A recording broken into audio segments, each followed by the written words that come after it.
Everyone inside the steakhouse heard the scream, sharp enough to freeze forks in midair. Within seconds, the police chief lay on the floor turning blue, and everyone else stepped back, except one man. A quiet single father with war in his eyes stood over him and whispered, "Don't talk, just breathe." What nobody knew was that this night would unlock a secret so dangerous, the veteran might lose everything he had left, including his daughter. Lucas Grant never liked crowded places, but tonight wasn't about comfort, it was about love. His 10-year-old daughter, Emma, held his hand as they walked into Maple Oak Steakhouse, a place he used to visit before deployment changed everything. She begged him for one normal night. He hadn't been normal in years. Lucas was a former army medic who left the service after the explosion in Kandahar that killed half his squad and shattered his left leg. When he returned home, his wife didn't wait for healing. She walked out, leaving Emma behind. Lucas became a single father overnight, carrying guilt on his shoulders like armor. Tonight, he was trying. He shaved, ironed his shirt, and promised Emma dessert first. They took a booth near the window, away from the noise. Emma talked about school, music, and how she wanted to be just like him when she grew up, strong and brave. Lucas smiled but inside thought, "You shouldn't want to be like me." Across the room sat Police Chief Warren Hale, a respected man everyone in town trusted. Hale ordered the biggest steak on the menu, joking with the servers. He looked strong, unshakable, until Lucas noticed something strange. Every few minutes, Chief Hale kept checking the door. His shoulders stiffened every time it opened. His hand trembled as he lifted his glass. His eyes scanned the room, not the food. Lucas knew that look. That was the look of a hunted man. Emma leaned toward Lucas. "Dad, are you okay?" He nodded, forcing a smile. But something in the chief's movements triggered his training. The chief wasn't nervous, he was scared. Minutes later, the doors swung open again. Two men in suits entered, scanning tables as if searching for someone. Lucas saw Chief Hale freeze while one of the men touched something hidden under his blazer. Gun shape, no doubt. Before Lucas could process further, a loud coughing fit erupted from Chief Hale's table.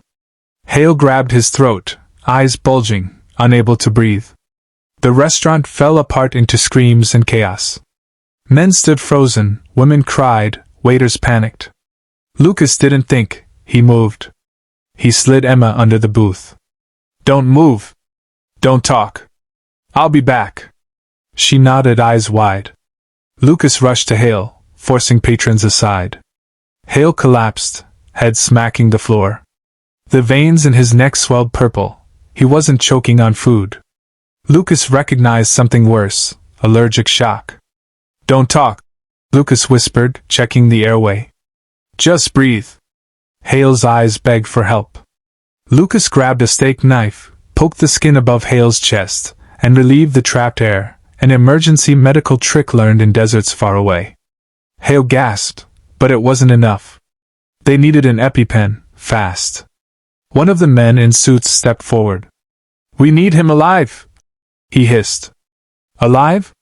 Lucas realized. Those men weren't agents. They were a threat. Emma peeked from the booth and whispered, trembling, "Dad?" Lucas's voice thundered across the tables. "Don't come out. Don't talk." He placed his body between the unconscious police chief and the armed strangers. Everyone else took a step back. Lucas prepared for a fight. The restaurant lights flickered. The night became silent. And everything was about to explode. Chief Hale's pulse thinned. He needed help now. Lucas shouted to a server, "Epinephrine! First aid kit!"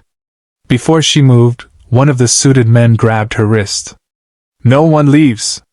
Lucas saw it all. The badge clipped to the man's belt was fake. The gun wasn't. These men were here for Hale. And they were ready to kill everyone to complete the mission.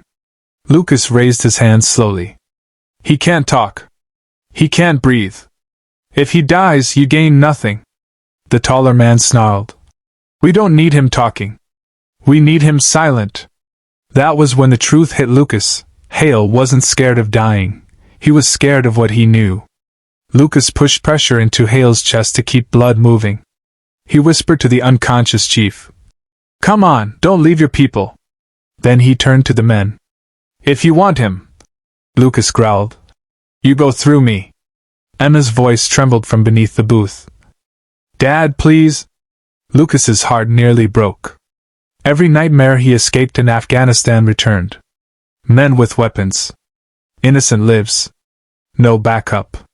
The shorter attacker lunged. Lucas grabbed a chair, swung, and shattered it against the man's ribs. The gunman fell, yelling in pain.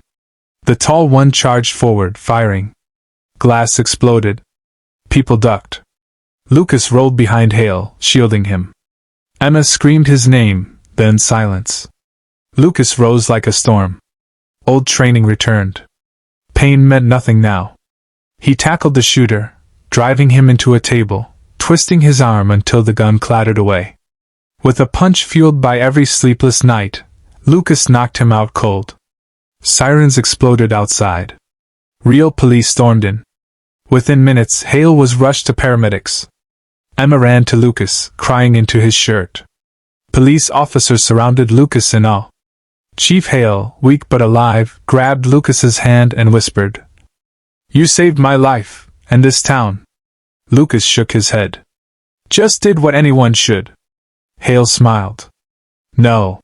You did what no one else could." A week later, Hale himself visited Lucas and Emma at home. He revealed everything. The Steakhouse attack wasn't random. Hale uncovered corruption and drug trafficking tied to influential men. Those gunmen were sent to silence him. "But you," Hale said, voice trembling, "gave me another chance to clean this city." He offered Lucas a job, community safety trainer, flexible hours, good pay, and protection for Emma. Lucas finally smiled. Maybe healing was possible. Maybe Emma would grow up proud. Maybe war hadn't taken everything. That night Emma hugged him and whispered, "Dad, one day, I want to save people like you do." Lucas kissed the top of her head. "You already did," he said. "You gave me a reason to be brave again." The camera fades as Lucas looks into the distance, whispering, "Don't talk, breathe, live." And the screen cuts to black.